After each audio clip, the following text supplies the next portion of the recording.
Urinary sodium and potassium expression, mortality, and cardiovascular events. Most of the global population consumes between 3 and 6 grams of sodium per day. It means 7.5 to 15 grams of salt per day. Guidelines on cardiovascular disease prevention recommend a maximum sodium intake of 1.5 to 2.4 grams per day. But achieving this target will require substantial change in diet for most people. Although clinical trials have shown a reduction in blood pressure with a reduced sodium intake, to our knowledge, no large randomized trial has been conducted to document reductions in the risk of cardiovascular disease with low sodium intake. Another week and another medical study comes out telling us how bad, how ill-conceived the government's proposed salt reduction plans are. This latest study, just published in JAMA, the Journal of the American Medical Association, involved a group of 29,000 people and the most accurate determination of sodium consumption. The bottom line was that there was a J-shaped relationship between sodium consumption and all of the cardiovascular events, as you can see from the curve. The optimum level of consumption turned out to be between 4 and 6 grams of sodium, the equivalent of about 10 to 15 grams of salt. Once you consume below that, your risk of cardiovascular death, stroke, myocardial infarction, and hospitalization for congestive heart failure increased considerably. But hang on a minute. The government wants us to go down to between 1.5 and 2.3 grams of sodium, the equivalent to between 4 and 6 grams of salt. That's well into the danger zone. As it is, Americans are eating at the very low end of the safe scale, even a bit below it. And the government wants us to go down even more? What are they trying to do to us? In the past year, we have seen a raft of peer-reviewed medical publications consistently showing the negative impacts of the low government recommendations on salt consumption. There was the paper out of Harvard Medical School which described how low salt diets brought on insulin resistance in healthy people within as short as 7 days. We saw the medical publications out of Australia showing how low-salt diets increase the risk of mortality of people with type 1 diabetes, and this paper was followed by another clinical paper showing how low-salt diets also contribute to increased mortality in people with type 2 diabetes. We saw the other paper out of Harvard demonstrating that our rates of hypertension have risen considerably while salt consumption has remained completely flat during the last 50 years. That totally destroyed the myth of any possible relationship between the two. In fact, the whole salt deception began to unravel. Papers in highly respected journals referred to the salt myth as a phantom, while others described it as salacious and the largest delusion in the history of public health. The evidence continued to pile up. A major article in the Journal of the American Medical Association showed that low salt intakes resulted in much higher rates of mortality, confirming a string of earlier publications. A very recent publication in the American Journal of Hypertension not only showed how little salt reduction helped, but more importantly, it described in quantitative terms the long list of risks that it increased. No wonder people on low-salt diets, the levels that the government is recommending, die in greater numbers than those on regular salt diets. These are not some trumped-up figures from computer models that the government likes to use to promote their salt reduction agenda. These are actual studies with real people. Even the Scientific American asked the government to end the war on salt. But they haven't. The FDA is going ahead full stream with the salt reduction agenda, no matter what the scientific and medical evidence says. You have a chance to be heard before it's too late. Go to our website at saltinstitute.org and follow the homepage instructions explaining how you can post a brief online comment telling the FDA to back off of salt.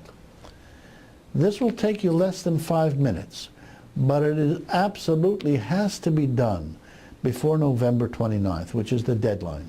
Don't miss this chance to do yourself, your family, and your neighbors a great big healthy favor.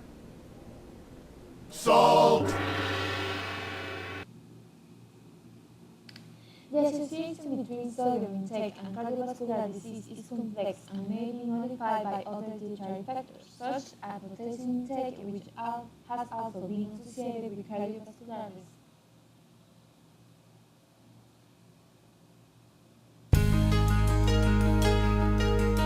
Health Break is brought to you by Capital Regional Medical Center, the region's fastest ER wait times. Cardiovascular disease is the deadliest disease in America. That's why Dr. Michelle Bachtel says it's important for people to be aware of the risk factors. Hypertension, which is high blood pressure, high cholesterol, diabetes, smoking, family history, obesity. Just because they are asymptomatic doesn't mean that they don't have disease. We see that a lot where first presentation is a cardiac event, and so to be proactive is the best option. A physician can actually assess those risks with the patient and come up with a plan to potentially modify those risks and decreasing the risk of a cardiovascular event. For a physician referral, call Consult-A-Nurse at 325-3627 for Health Break. I'm Jonathan Martin. Health Break was brought to you by Capital Regional Medical Center, the region's fastest ER wait times.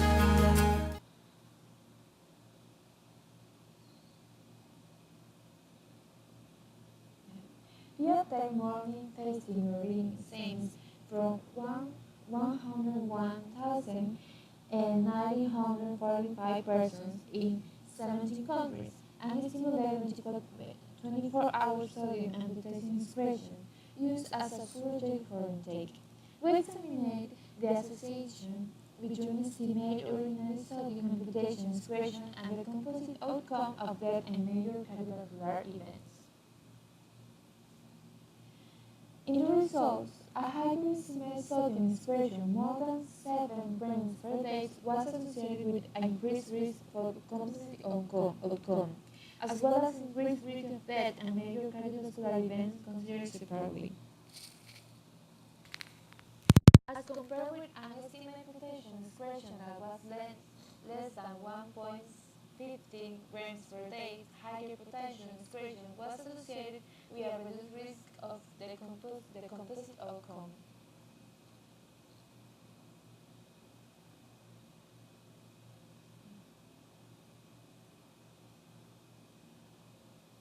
Lifestyle medicine is the use of lifestyle interventions directed at the treatment, management, and prevention of disease. Hey folks, Dr. Keel here, and I want to talk about this interesting study that was recently published. It's called The Global Sodium Consumption and Death from Cardiovascular Causes, published by Mozaffarian et al. In New England Journal of Medicine.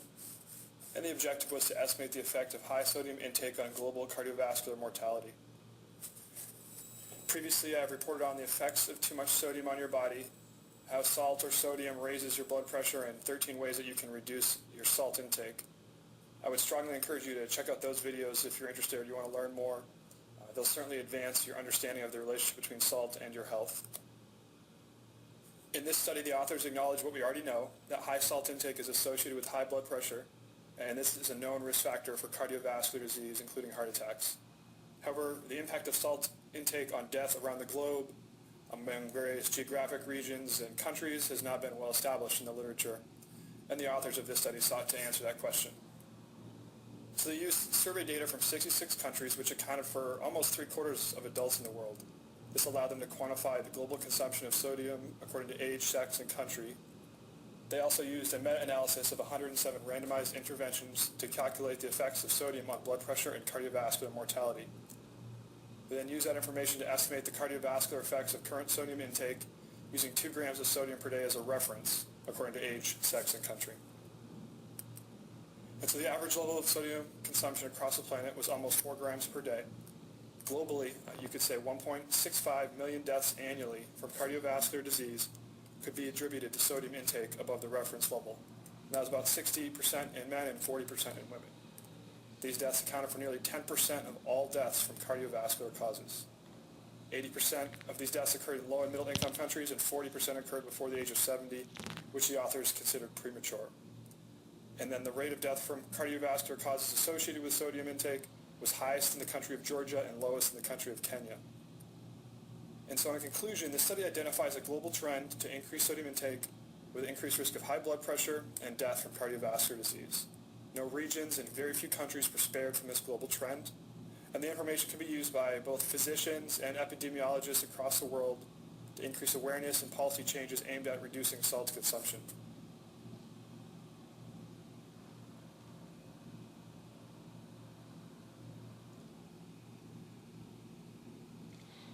An estimated sodium intake between 3 grams per day and 6 grams per day was associated with a low risk of death and cardiovascular events that was either a higher or lower estimated level of intake. As compared with an estimated potassium expression a lot less than 1.50 grams per day, higher potassium expression was associated with a lower risk of death and cardiovascular events, funded by the Population Health Research Institute and others.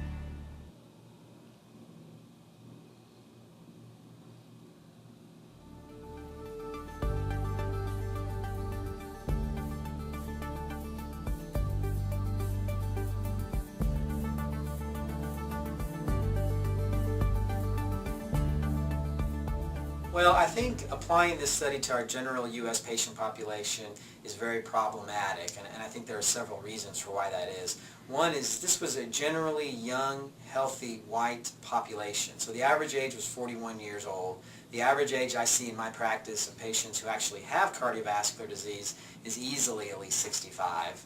And then we have quite a mix of racial backgrounds, of course, here in the United States. Blacks in particular have been known to be much more salt sensitive, and so these results would definitely not apply to that patient population either. I think the other problem with this study is that these patients already did not have established cardiovascular diseases like high blood pressure or like congestive heart failure. Definitely in those patients, and even the authors acknowledge in their study, they acknowledge that decreasing sodium intake and salt intake helps patients who already have established high blood pressure. So those are, again, other patient populations that these results would not apply to at all.